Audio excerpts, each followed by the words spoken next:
আসসালামু আলাইকুম রহমতুল্লাহি ওবারাকাতু।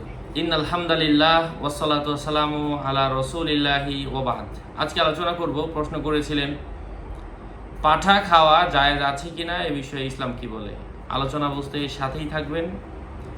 এখনও যারা চ্যানেলটি সাবস্ক্রাইব করেননি, সাবস্ক্রাইব করতে ভুলবেন না। ভেরিফাই চ্যানেলের ডেসক্রিপশন বক্সে ক্লিক করলে পেজ এবং আইডি আসবে। এটা ছাড়া আলাদা অন্য কোনো পেজ নেই, আইডি নেই, ইমো নেই, হোয়াটসঅ্যাপ নেই, টিকটক নেই। নাম ছবি দেখে বিভ্রান্ত হওয়া যাবে না। প্রত্যেক ভিডিওতে আলাদা আমি সাবধান করি, সতর্ক করি। সম্মানিত প্রিয় উপস্থিত বৃন্দ, পাঠা খাওয়া জায়েজ রয়েছে,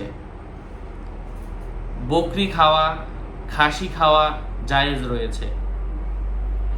তো এই বিষয়গুলো আমরা অনেকেই জানি না।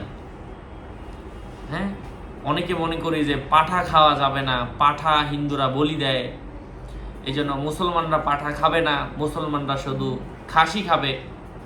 এটা আমাদের ভুল ধারণা। এটা সব জায়গার ভুল ধারণা না। কিছু মানুষ আমার এই উত্তর শুনে হাসতে পারেন, কারণ তারা হয়তো এমনটা শুনেননি। কিন্তু দেশের মধ্যে এমন নির্দিষ্ট কিছু স্থান রয়েছে, কিছু জনপদ রয়েছে, কিছু গ্রাম রয়েছে, কিছু শহর রয়েছে, যে জায়গার মানুষের ধারণা এমন।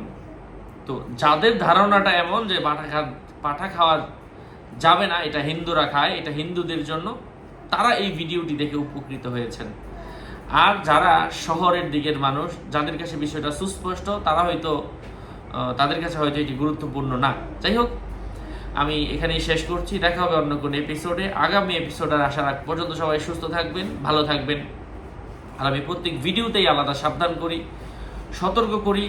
আমার নাম ছবি দেখে বিভ্রান্ত হবেন না। আমার নামে হাজার মানুষ হাজার ফেসবুক পেজ অথবা আইডি খুলে ভরে ফেলছে, সাবধান। আসসালামু আলাইকুম ওয়া রাহমাতুল্লাহি ওয়া বারাকাতুহু।